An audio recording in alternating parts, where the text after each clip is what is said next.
ನಮಸ್ಕಾರ, ನಾನು ನಿಮ್ಮ ಡಾಕ್ಟರ್ ಲೋಕೇಶ್ ರಾಠೋಡ್.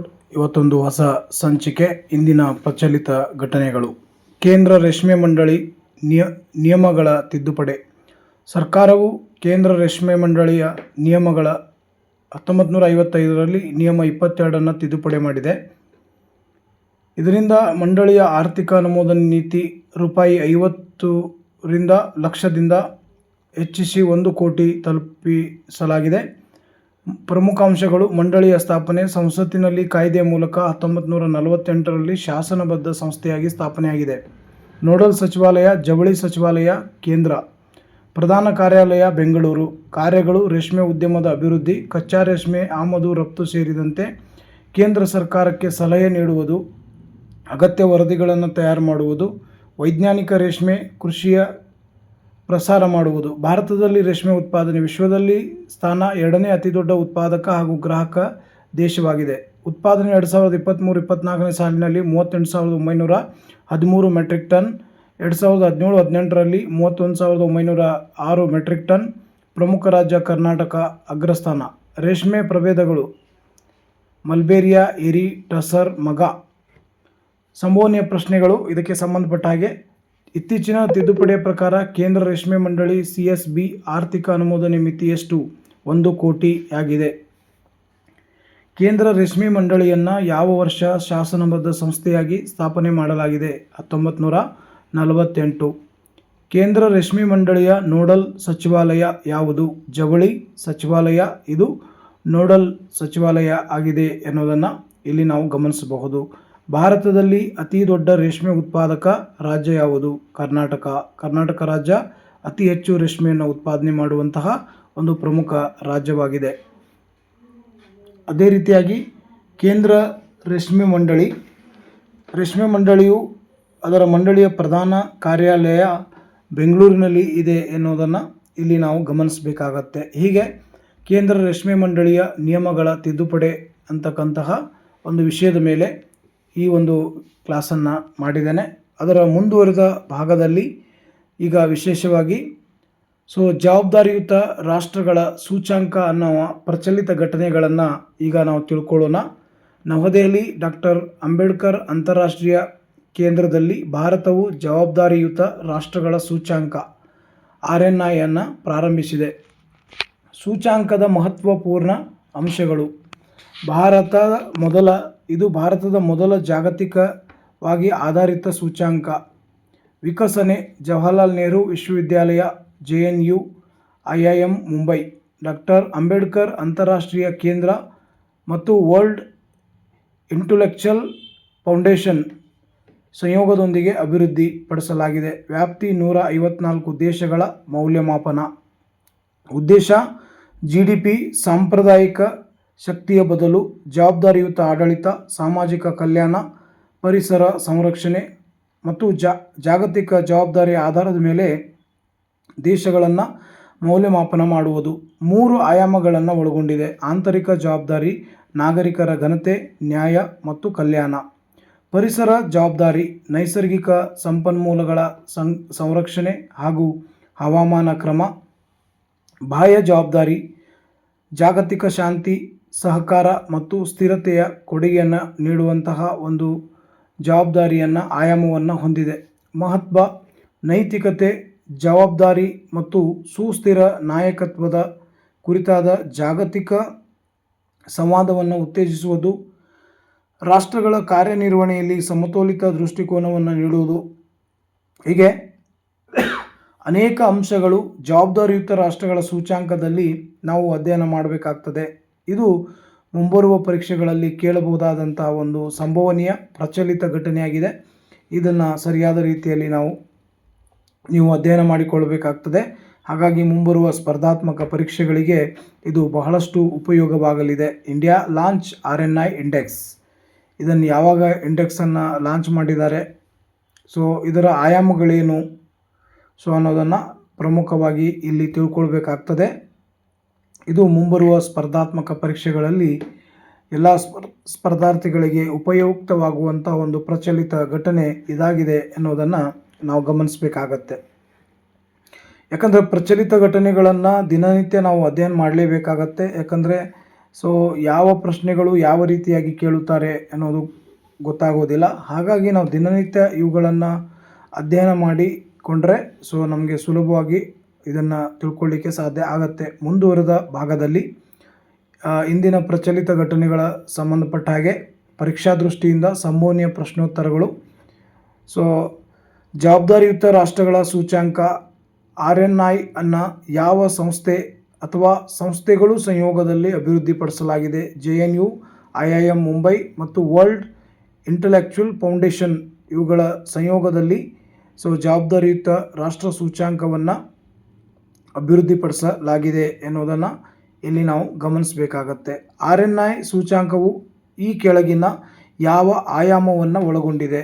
ಆರ್ಥಿಕ ಉದಾರೀಕರಣ ಎನ್ನುವ ಒಂದು ಆಯಾಮವನ್ನು RNI ಸೂಚ್ಯಂಕ ಒಳಗೊಂಡಿದೆ ಎನ್ನುವುದನ್ನು ಇಲ್ಲಿ ನಾವು ಗಮನಿಸಬಹುದು. ಅದೇ ರೀತಿಯಾಗಿ ಜವಾಬ್ದಾರಿಯುತ ರಾಷ್ಟ್ರಗಳ ಸೂಚ್ಯಂಕ RNI ಬಗ್ಗೆ ಕೆಳಗಿನ ಹೇಳಿಕೆಗಳಲ್ಲಿ ಯಾವುದು ಸರಿಯಾಗಿದೆ?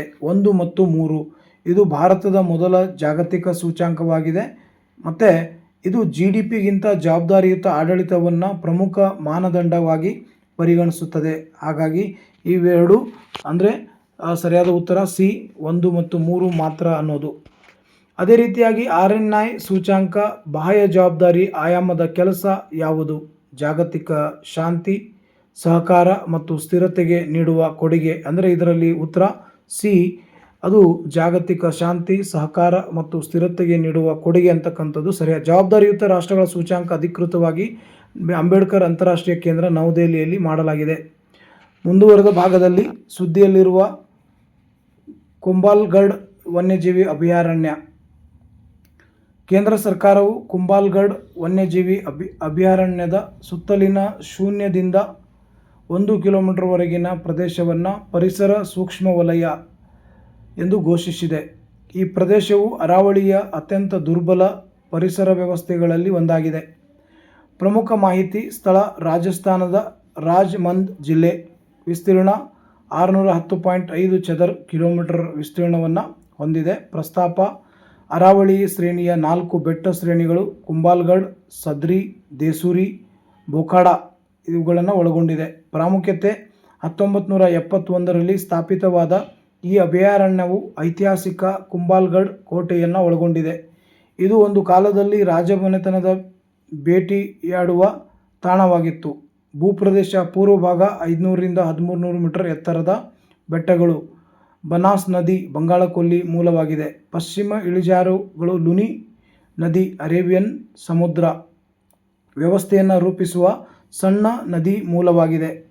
ಸಸ್ಯಜಾಲ ಗಿಡಮೂಲಿಕೆಗಳು ಪ್ರಮುಖವಾಗಿವೆ. ಧೋಕ್, ಖೈರ್, ಸಲಾರ್, ಚುರೇಲ್ ಮುಂತಾದ ಪ್ರಭೇದಗಳು ಕಂಡುಬರುತ್ತವೆ.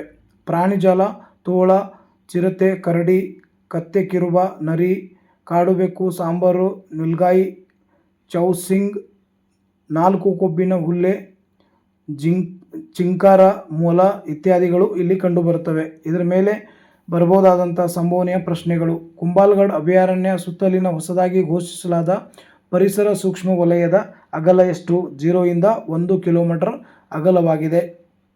ಎರಡನೇ ಪ್ರಶ್ನೆ, ಕುಂಭಲ್ಗಢ್ ವನ್ಯಜೀವಿ ಅಭಯಾರಣ್ಯ ರಾಜಸ್ಥಾನದ ಯಾವ ಜಿಲ್ಲೆಯಲ್ಲಿ ಅದು ಸ್ಥಿತವಾಗಿದೆ? ರಾಜಸ್ಮಂದ್ದಲ್ಲಿ ಅದು ಸ್ಥಾಪನೆಯಾಗಿದೆ. ಈ ಕೆಳಗಿನವುಗಳಲ್ಲಿ ಕುಂಭಲ್ಗಢ್ ಅಭಯಾರಣ್ಯ ಭೂಪ್ರದೇಶ ಭಾಗವಲ್ಲದ್ದು ಯಾವುದು? ಇದು ನೇಮಡ್ ಪ್ರದೇಶದಲ್ಲಿದೆ. ಇದು ಕುಂಭಲ್ಗಢ್ ವನ್ಯಜೀವಿ ಅಭಯಾರಣ್ಯದ ಭೂಪ್ರದೇಶದ ಭಾಗವಲ್ಲ. ಕುಂಭಲ್ಗಢ್ ಅಭಯಾರಣ್ಯ ಸಾಮಾನ್ಯವಾಗಿ ಕಂಡುಬರುವ ಸಸ್ಯ ಪ್ರಭೇದ ಯಾವುದು? ಢೋಕ್ ಮತ್ತು ಖೈರ್ ಅಂತಕ್ಕಂತಹ ಪ್ರಭೇದಗಳು ಅತಿ ಹೆಚ್ಚು ಕಂಡುಬರುತ್ತವೆ ಅನ್ನೋದನ್ನು ಇಲ್ಲಿ ನಾವು ಗಮನಿಸಬೇಕಾಗತ್ತೆ. ಅದೇ ರೀತಿಯಾಗಿ ಈ ಕೆಳಗಿನ ಯಾವ ಪ್ರಾಣಿ ಕುಂಭಲ್ಗಢ್ ಅಭಯಾರಣ್ಯದಲ್ಲಿ ಕಂಡುಬರುವುದಿಲ್ಲ? ಉದಾಹರಣೆಗೆ ಕಾಡೆಮ್ಮೆ ಯಾವಾಗಲೂ ಅಲ್ಲಿ ಕಂಡುಬರುವುದಿಲ್ಲ.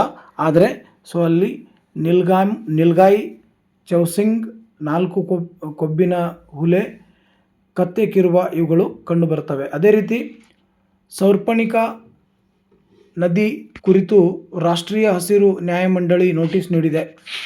ಶೂರ್ಪಣಿಖಾ ನದಿಗೆ ಕೊಲ್ಲೂರು ಅಂದರೆ ತ್ಯಾಜ್ಯ ನೀರು ಹರಿಯುವುದನ್ನು ತಡೆಯಲು ರಾಷ್ಟ್ರೀಯ ಹಸಿರು ನ್ಯಾಯಮಂಡಳಿ ಉಡುಪಿ ಜಿಲ್ಲಾಧಿಕಾರಿ ಮತ್ತು ಕರ್ನಾಟಕ ನಗರ ನೀರು ಸರಬರಾಜು ಮತ್ತು ಒಳಚರಂಡಿ ಮಂಡಳಿ ಅಧ್ಯಕ್ಷರಿಗೆ ವಿವರವಾದ ಕ್ರಮಾವಳಿ ವರದಿ ಸಲ್ಲಿಸುವಂತೆ ನಿರ್ದೇಶನ ನೀಡಿದೆ. ಸೊ ಹಾಗಾಗಿ ಇದರ ಪ್ರಮುಖ ಮಾಹಿತಿ ಸ್ಥಾನ ಕರ್ನಾಟಕದ ಪಶ್ಚಿಮ ಭಾಗದ ನದಿ ಇದಾಗಿದೆ. ಉಗಮ ಪಶ್ಚಿಮ ಘಟ್ಟದ ಕೊಡಚಾದ್ರಿ ಬೆಟ್ಟಗಳು, ಮಾರ್ಗ ಬೈಂದೂರು ತಾಲೂಕಿನ ಮೂಲಕ ಹರಿದು ಕೊಲ್ಲೂರಿನ ಮೂಕಾಂಬಿಕಾ ದೇವಾಲಯ ಬಳಿ ಹಾದು ಹೋಗಿ ಅರೇಬಿಯನ್ ಸಮುದ್ರ ಲೀನವಾಗುತ್ತದೆ. ಸೊ ಅದೇ ರೀತಿ ಪುರಾಣ ಸಂಬಂಧ ಗರುಡನ ಅಂದರೆ ವಿಷ್ಣುವಿನ ವಾಹನ ಸುಪರ್ಣ ಇಲ್ಲಿ ತಪಸ್ಸು ಮಾಡಿದನೆಂದು ನಂಬಿಕೆ. ಆದ್ದರಿಂದ ಶೂರ್ಪಣಿಖಾ ಅಂದರೆ ಶೂರ್ಪನಿಂದ ಬಂದ ಹೆಸರು ಎಂದು ಕರೆಯಲಾಗುತ್ತದೆ. ವಿಶಿಷ್ಟ ಲಕ್ಷಣ ಮರವಂತೆ ಬೀಚ್ ಬಳಿ ನದಿಯ ಸಮುದ್ರಕ್ಕೆ ಸಮಾನಾಂತರವಾಗಿ ಕಿರಿದಾದ ಭೂಪಟಿಕೆಯಿಂದ ಬೇರ್ಪಟ್ಟು ಹರಿಯುವ ಅಪರೂಪದ ಭೌಗೋಳಿಕ ವಿದ್ಯಮಾನ ಕಾಣಬಹುದು. ಇದು ಪ್ರವಾಸಿಗರಿಗೆ ಜನಪ್ರಿಯ ತಾಣವಾಗಿದೆ. ಸಂಭವನೀಯ ಪ್ರಶ್ನೆಗಳು: ಶೂರ್ಪಣಿಖಾ ನದಿಯ ಕೊಳಕು ನೀರು ಮಿಶ್ರಣ ಸಮಸ್ಯೆಗೆ ಸಂಬಂಧಿಸಿದಂತೆ ರಾಷ್ಟ್ರೀಯ ಹಸಿರು ನ್ಯಾಯಮಂಡಳಿ ಯಾರಿಗೆ ನಿರ್ದೇಶನ ನೀಡಿದೆ? ಉಡುಪಿ ಜಿಲ್ಲಾಧಿಕಾರಿ ಮತ್ತು KUWSDB ಇವರಿಗೆ ನಿರ್ದೇಶನ ನೀಡಿದೆ. ಅದೇ ರೀತಿ ಶೂರ್ಪಣಿಖಾ ನದಿಯ ಉಗಮ ಸ್ಥಳ ಯಾವುದು? ಪಶ್ಚಿಮ ಘಟ್ಟದ ಕೊಡಚಾದ್ರಿ ಪ್ರದೇಶ ಇದು ಶೂರ್ಪಣಿಖಾ ನದಿಯ ಉಗಮ ಸ್ಥಳವಾಗಿದೆ. ಈ ಕೆಳಗಿನವುಗಳಲ್ಲಿ ಶೂರ್ಪಣಿಖಾ ನದಿಯ ಹರಿವಿನ ಮಾರ್ಗದಲ್ಲಿರುವ ಸ್ಥಳ ಯಾವುದು? ಕುಡ್ಲ ಎನ್ನುವುದು ಸ್ಥಳವಾಗಿದೆ. ಶೂರ್ಪಣಿಖಾ ನದಿಯ ಹೆಸರಿನ ಮೂಲ ಏನು? ಗರುಡನ ಅಂದರೆ ಸುಪರ್ಣ ಹೆಸರಿನಿಂದ ಇದನ್ನು ಕರೆಯುತ್ತಾರೆ. ಅದೇ ರೀತಿ ಶೂರ್ಪಣಿಖಾ ನದಿಯ ಅಪರೂಪದ ಭೌಗೋಳಿಕ ವಿದ್ಯಮಾನ ಯಾವುದು ಮತ್ತು ಎಲ್ಲೂ ಕಾಣಸಿಗುತ್ತದೆ? ಉತ್ತರ: ನದಿಯು ಸಮುದ್ರಕ್ಕೆ ಸಮಾನಾಂತರವಾಗಿ ಹರಿಯುವುದು ಮರವಂತೆ ಬೀಚ್ ಬಳಿ ಇದು ಕಾಣುತ್ತದೆ ಎನ್ನುವುದನ್ನು ಇಲ್ಲಿ ನಾವು ಗಮನಿಸಬೇಕಾಗತ್ತೆ. ಹೀಗೆ ಶೂರ್ಪಣಿಖಾ ನದಿಯ ಕುರಿತು ರಾಷ್ಟ್ರೀಯ ಹಸಿರು ನ್ಯಾಯಮಂಡಳಿ ನೋಟಿಸ್ ನೀಡಿದೆ. ಇದಕ್ಕೆ ಸಂಬಂಧಪಟ್ಟ ಪ್ರಶ್ನೆಗಳು ಬರಬಹುದು. ಅದೇ ರೀತಿ ಭಾರತೀಯ ಸಣ್ಣ ಕೈಗಾರಿಕೆಗಳ ಅಭಿವೃದ್ಧಿ ಬ್ಯಾಂಕ್ ಇತ್ತೀಚೆಗೆ ಕೇಂದ್ರ ಸಚಿವ ಸಂಪುಟ ಭಾರತೀಯ ಸಣ್ಣ ಕೈಗಾರಿಕಾ ಅಭಿವೃದ್ಧಿ ಬ್ಯಾಂಕ್ 5,000 ಕೋಟಿ ಮೂಲಧನ ಅಂದರೆ ಈಕ್ವಿಟಿ ಬೆಂಬಲಗಳನ್ನು ಅನುಮೋದನೆ ನೀಡಿದೆ. ಪ್ರಮುಖ ಮಾಹಿತಿ: ಇದರ ಸ್ಥಾಪನೆ ಏಪ್ರಿಲ್ 2, 1990ರಲ್ಲಿ ಸಂಸತ್ತಿನಲ್ಲಿ ಕಾಯ್ದೆಯ ಮೂಲಕ ಇದನ್ನು ಸ್ಥಾಪನೆ ಮಾಡಲಾಗಿದೆ, ಭಾರತೀಯ ಸಣ್ಣ ಕೈಗಾರಿಕಾ ಅಭಿವೃದ್ಧಿ ಬ್ಯಾಂಕನ್ನು. ಅದೇ ರೀತಿಯಾಗಿ ಸ್ಥಿತಿ ಆರಂಭದಲ್ಲಿ ಇದು IDBI ಬ್ಯಾಂಕಿನ ಪೂರ್ಣ ಮಾಲಿಕೆಯ ಅಂಗಸಂಸ್ಥೆಯಾಗಿತ್ತು. ನಂತರ 27 ಮಾರ್ಚ್ 2000 IDBIಯಿಂದ ಬೇರ್ಪಡಿಸಲಾಗಿದೆ. ಮೂಲ ಉದ್ದೇಶ MSME ವಲಯ ಅಂದರೆ ಸೂಕ್ಷ್ಮ ಸಣ್ಣ ಮತ್ತು ಮಧ್ಯಮ ಉದ್ಯಮ ಪ್ರಚಾರ, ಹಣಕಾಸು ಮತ್ತು ಅಭಿವೃದ್ಧಿಗೆ ಮುಖ್ಯ ಹಣಕಾಸು ಸಂಸ್ಥೆಯಾಗಿ ಕಾರ್ಯನಿರ್ವಹಣೆ ಮಾಡುತ್ತದೆ. ಮತ್ತು ಸಂಬಂಧಿತ ಸಂಸ್ಥೆಗಳ ಕಾರ್ಯಗಳನ್ನು ಸಮನ್ವಯಗೊಳಿಸುವಂತಹ ಒಂದು ಕಾರ್ಯವನ್ನು ಭಾರತೀಯ ಸಣ್ಣ ಕೈಗಾರಿಕಾ ಅಭಿವೃದ್ಧಿ ಬ್ಯಾಂಕ್ ಮಾಡುತ್ತೆ. ಪ್ರಧಾನ ಕಚೇರಿ ಲಕ್ನೋ, ಉತ್ತರ ಪ್ರದೇಶ್. ಪ್ರಮುಖ ಪಾಲುದಾರರು ಭಾರತ ಸರ್ಕಾರ, state bank of India SBI, life insurance corporation LIC ಮತ್ತು ನಾಬಾರ್ಡ್. ಇವುಗಳ ಒಂದು ಪಾಲುದಾರರ ಮೂಲಕ ಭಾರತೀಯ ಸಣ್ಣ ಕೈಗಾರಿಕಾ ಅಭಿವೃದ್ಧಿ ಬ್ಯಾಂಕ್ಗಳನ್ನು ಸ್ಥಾಪನೆ ಮಾಡಲಾಗಿದೆ. ಇದರ ಕಾರ್ಯ ಬ್ಯಾಂಕುಗಳು ಮತ್ತು NBFCಗಳಿಗೆ ನೇರ ಸಾಲ ಮತ್ತು ಮರು ಹಣಕಾಸು ನೀಡುವುದು, ಉದ್ಯಮಶೀಲತೆ ಮತ್ತು MSME ಬೆಳವಣಿಗೆಯನ್ನು ಉತ್ತೇಜಿಸುವಂಥ ಕಾರ್ಯವನ್ನು ಭಾರತೀಯ ಸಣ್ಣ ಕೈಗಾರಿಕಾ ಅಭಿವೃದ್ಧಿ ಬ್ಯಾಂಕು ಮಾಡುತ್ತದೆ ಅನ್ನೋದನ್ನು ಇಲ್ಲಿ ನಾವು ಗಮನಿಸಬೇಕಾಗತ್ತೆ. ಭಾರತೀಯ ಸಣ್ಣ ಕೈಗಾರಿಕಾ ಅಭಿವೃದ್ಧಿ ಬ್ಯಾಂಕಿನ ಮೂಲಕ ಅನೇಕ MSMEಗಳಿಗೆ ಸಾಲ ಸೌಲಭ್ಯಗಳನ್ನು ನೀಡೋದ್ರ ಮೂಲಕ ಹೆಚ್ಚು ಪ್ರಮಾಣದಲ್ಲಿ ಉದ್ಯೋಗಾವಕಾಶಗಳನ್ನು ಸೃಷ್ಟಿ ಮಾಡುವಂಥ ಉದ್ದೇಶದಿಂದ ಈ ಥರದ ಬ್ಯಾಂಕುಗಳನ್ನು ಭಾರತದಲ್ಲಿ ಸ್ಥಾಪನೆ ಮಾಡಲಾಗಿದೆ ಅನ್ನೋದನ್ನು ನಾವು ಗಮನಿಸಬೇಕಾಗತ್ತೆ.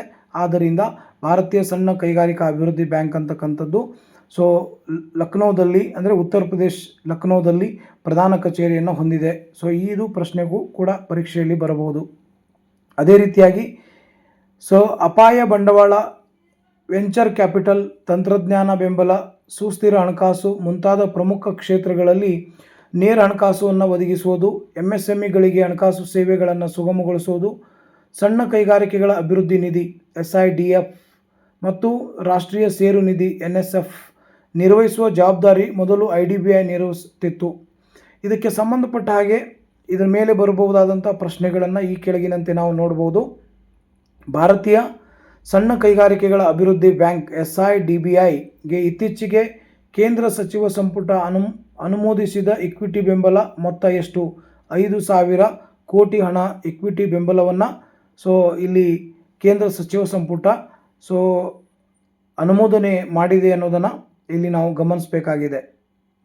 ಅದೇ ರೀತಿಯಾಗಿ SIDBIಯನ್ನು ಯಾವ ವರ್ಷ ಮತ್ತು ಯಾವ ಸಂಸ್ಥೆ ಅಂಗಸಂಸ್ಥೆಯಾಗಿ ಸ್ಥಾಪನೆ ಮಾಡಲಾಯಿತು? 1990ರಲ್ಲಿ IDBI ಬ್ಯಾಂಕ್ನ ಅಂಗಸಂಸ್ಥೆಯಾಗಿ ಇದನ್ನು 1990ರಲ್ಲಿ ಸ್ಥಾಪನೆ ಮಾಡಲಾಯಿತು ಅನ್ನೋದನ್ನು ಇಲ್ಲಿ ನಾವು ಗಮನಿಸಬೇಕಾಗತ್ತೆ. ಅದೇ ರೀತಿಯಲ್ಲಿ ಈ ಕೆಳಗಿನವುಗಳಲ್ಲಿ ಪ್ರಧಾನ ಕಾರ್ಯಾಲಯವು ಸ್ಥಿತವಾಗಿರುವ ನಗರ ಯಾವುದು? ಲಕ್ನೋ. ಅಂದರೆ SIDBIನ ಕೇಂದ್ರ ಕಚೇರಿ ಎಲ್ಲಿದೆ? ಅದು ಲಕ್ನೋ, ಉತ್ತರ ಪ್ರದೇಶ್. ಅದೇ ರೀತಿಯಾಗಿ SIDBIನ ಮೂಲ ಉದ್ದೇಶ ಮತ್ತು ಮುಖ್ಯ ಕಾರ್ಯ ಯಾವುದು? ಅದರ ಕಾರ್ಯ MSME ವಲಯದ ಅಭಿವೃದ್ಧಿಗೆ ಪ್ರಧಾನ ಹಣಕಾಸು ಸಂಸ್ಥೆಯಾಗಿ ಕಾರ್ಯನಿರ್ವಹಿಸುವುದು ಅನ್ನೋದು ಅದರ ಮುಖ್ಯ ಒಂದು ಉದ್ದೇಶವಾಗಿದೆ ಅಥವಾ ಒಂದು ಕಾರ್ಯವಾಗಿದೆ ಅನ್ನೋದನ್ನು ಇಲ್ಲಿ ನಾವು ಗಮನಿಸಬೇಕಾಗ್ತದೆ. ಅದೇ ರೀತಿಯಾಗಿ ಈ ಕೆಳಗಿನವುಗಳಲ್ಲಿ SIDBIಯ ಪ್ರಮುಖ ಪಾಲುದಾರನಲ್ಲದವರು ಯಾರು? ಭಾರತೀಯ ರಿಸರ್ವ್ ಬ್ಯಾಂಕ್ ಇದು ಪಾಲುದಾರರಾಗಿಲ್ಲ. ಹೀಗೆ ಇದರ ಮೇಲೆ ಪ್ರಶ್ನೆ ಬರಬಹುದು. ಅದೇ ರೀತಿ ಸೂರ್ಯ ಕಿರಣ್ ಏರೋಬ್ಯಾಟಿಕ್ ತಂಡದ ವೈಮಾನಿಕ ಪ್ರದರ್ಶನ. ಇತ್ತೀಚೆಗೆ ಭಾರತೀಯ ವಾಯುಪಡೆ ಸೂರ್ಯ ಕಿರಣ್ ಏರೋಬ್ಯಾಟಿಕ್ ತಂಡದ ವೈಮಾನಿಕ ಪ್ರದರ್ಶನವು ನಾಸಿಕ್ ಜಿಲ್ಲೆಯ ಗಂಗಾಪುರ ಅಣೆಕಟ್ಟಿನ ಮೇಲೆ ನಡೆಯಿತು. ಸ್ಥಳ ಮಹಾರಾಷ್ಟ್ರದ ನಾಸಿಕ್ ಜಿಲ್ಲೆಯಲ್ಲಿ ಗೋದಾವರಿ ನದಿಯ ಮೇಲೆ. ರಚನೆ ಮಣ್ಣಿನ ಅಣೆಕಟ್ಟು. ಪ್ರಮುಖ ಗುಣಲಕ್ಷಣ ಏಷ್ಯಾದ ಅತಿ ಉದ್ದದ ಮಣ್ಣಿನ ಜಲಾಶಯ. ಉದ್ದ 9.8 ಕಿಲೋಮೀಟರ್ ಮತ್ತು ಎತ್ತರ 36.6 ಕಿಲೋಮೀಟರ್. ವಿಶೇಷ ವಿನ್ಯಾಸ, ಬಾಗಿದ ಆಕಾರ ಮತ್ತು ಮಧ್ಯದಲ್ಲಿ ಸ್ಪಿಲ್ವೇ ಹರಿವು ತೊರೆ ಹೊಂದಿದೆ. ನಿರ್ಮಾಣ 1965ರಲ್ಲಿ ಗೋದಾವರಿ ಮರಾಠವಾಡ ನೀರಾವರಿ ಅಭಿವೃದ್ಧಿ ಯೋಜನೆಯ ಭಾಗ. ಉದ್ದೇಶ ಬರಪೀಡಿತ ನಾಸಿಕ್, ಅಹಮದ್ನಗರ್, ಔರಂಗಾಬಾದ್ ಜಿಲ್ಲೆಗಳಿಗೆ ನೀರಾವರಿ ಮತ್ತು ಕುಡಿಯುವ ನೀರಿನ ಸರಬರಾಜು. ಸಾಮರ್ಥ್ಯ 215.88 MCM ಮಿಲಿಯನ್ ಘನ್ ಮೀಟರ್ ಸಂಗ್ರಹ ಸಾಮರ್ಥ್ಯವನ್ನು ಇದು ಹೊಂದಿದೆ. ಜಲಾಯನ 2122 ಚದರ ಕಿಲೋಮೀಟರ್ ವಿಸ್ತೀರ್ಣ. ಪ್ರವಾಹ ನಿಯಂತ್ರಣ. ಒಂದು ಮೇಲ್ಭಾಗ ಅಪ್ಸ್ಟ್ರೀಮ್ ಅಣೆಕಟ್ಟಾದ ಕಾಸಿಪಿ ಅಣೆಕಟ್ಟು ಇದೆ. ಕಾಲುವೆಗಳು ಎಡದಂಡೆ ಕಾಲುವೆ 64 ಕಿಲೋಮೀಟರ್, ಬಲದಂಡೆ ಕಾಲುವೆ 30 ಕಿಲೋಮೀಟರ್ ಹೊಂದಿದೆ. ಪ್ರಾಕೃತಿಕ ಸೌಂದರ್ಯ. ಸುತ್ತಲಿನ ಉದ್ಯಾನಗಳು ಮತ್ತು ವಲಸೆ ಹಕ್ಕಿಗಳ ಆಶ್ರಯ ಸ್ಥಾನವಾಗಿದೆ. ಇದರ ಮೇಲೆ ಬರಬಹುದಾದಂತಹ ಸಂಬೋಧನೆಯ ಪ್ರಶ್ನೆಗಳು. ಗಂಗಾಪುರ್ ಅಣೆಕಟ್ಟಿನ ಮೇಲೆ ಇತ್ತೀಚೆಗೆ ವೈಮಾನಿಕ ಪ್ರದರ್ಶನ ನೀಡಿದ ಭಾರತೀಯ ವಾಯುಪಡೆಯ ತಂಡ ಯಾವುದು? ಸೂರ್ಯ ಕಿರಣ್ ಏರೋಬ್ಯಾಟಿಕ್ ತಂಡ. ಗಂಗಾಪುರ ಅಣೆಕಟ್ಟು ಕಟ್ಟಲಾಗಿರುವ ನದಿ ಯಾವುದು? ಗೋದಾವರಿಯ ನದಿಯಾಗಿದೆ.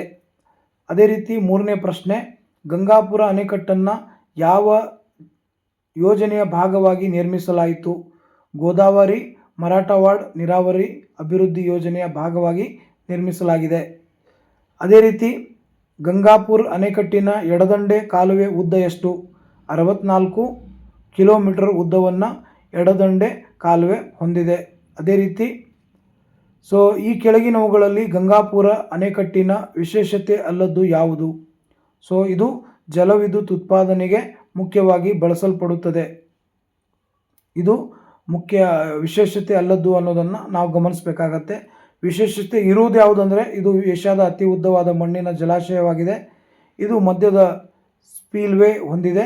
ಇದು ನಾಸಿಕ್, ಅಹಮದ್ನಗರ್, ಔರಂಗಾಬಾದ್ ಜಿಲ್ಲೆಗಳಿಗೆ ನೀರು ಒದಗಿಸುತ್ತದೆ ಎನ್ನುವುದು ಇವು ಅಣೆಕಟ್ಟಿನ ವಿಶೇಷತೆ ಹೌದು ಅನ್ನೋದನ್ನು ಗಮನಿಸಬೇಕಾಗತ್ತೆ. ಅಲ್ಲ ಅನ್ನೋದು ಯಾವುದಂದರೆ ಇದು ಜಲವಿದ್ಯುತ್ ಉತ್ಪಾದನೆಗೆ ಮುಖ್ಯವಾಗಿ ಬಳಸಲ್ಪಡುತ್ತದೆ, ಇದು ಅಲ್ಲ ಅನ್ನೋದನ್ನು ನಾವು ಗಮನಿಸಬೇಕಾಗತ್ತೆ. ಹೀಗೆ ಹಲವಾರು ರೀತಿಯ ಪ್ರಶ್ನೆಗಳನ್ನು ಪ್ರಚಲಿತ ಘಟನೆಗಳ ಸಂಬಂಧಪಟ್ಟ ಹಾಗೆ ಮುಂಬರುವ ಸ್ಪರ್ಧಾತ್ಮಕ ಪರೀಕ್ಷೆಗಳಲ್ಲಿ ಕೇಳಬಹುದು. ಹಾಗಾಗಿ ಇವುಗಳನ್ನು ಸರಿಯಾದ ರೀತಿಯಲ್ಲಿ ಸ್ಪರ್ಧಾರ್ಥಿಗಳು ಸೊ ಬರೆದುಕೊಂಡು ಮುಂಬರುವ ಪರೀಕ್ಷೆಗಳಿಗೆ ತಯಾರಿ ಮಾಡಿಕೊಂಡ್ರೆ ಉತ್ತಮವಾಗುತ್ತೆ. ಮುಂದಿನ ದಿನಮಾನಗಳಲ್ಲಿ ಅನೇಕ ರೀತಿಯ ಸ್ಪರ್ಧಾತ್ಮಕ ಪರೀಕ್ಷೆಗಳನ್ನು ನೋಟಿಫಿಕೇಷನ್ ಮಾಡೋರಿದ್ದಾರೆ. ಸೊ ಹಾಗಾಗಿ ತಯಾರಿ ಮಾಡಿಕೊಳ್ಳಿ. ಅದೇ ರೀತಿ ಮುಂದುವರೆದ ಭಾಗದಲ್ಲಿ ಇಂಡೋ ಪೆಸಿಫಿಕ್ ಸಾಗರ ಉಪಕ್ರಮ. ಇತ್ತೀಚಿನ ಭಾರತ ಸ್ಪೇನ್ ದೇಶವನ್ನು ಇಂಡೋ ಪೆಸಿಫಿಕ್ ಸಾಗರ ಉಪಕ್ರಮಕ್ಕೆ ಸೇರುವುದನ್ನು ಸ್ವಾಗತಿಸಿದೆ. ಪ್ರಮುಖ ಮಾಹಿತಿ ಇದಾಗಿದೆ. ಪ್ರಾರಂಭ 2019 ನವೆಂಬರ್ನಲ್ಲಿ ಬ್ಯಾಂಕಾಕ್ನಲ್ಲಿ ನಡೆದ ಪೂರ್ವ ಏಷ್ಯಾ ಶೃಂಗಸಭೆ ಭಾರತ ಪ್ರಾರಂಭಿಸಿದೆ. ಸ್ವರೂಪ ಒಪ್ಪಂದ ರಹಿತ ಸ್ವಯಂ ಪ್ರೇರಿತ ಸಹಕಾರ ವ್ಯವಸ್ಥೆ.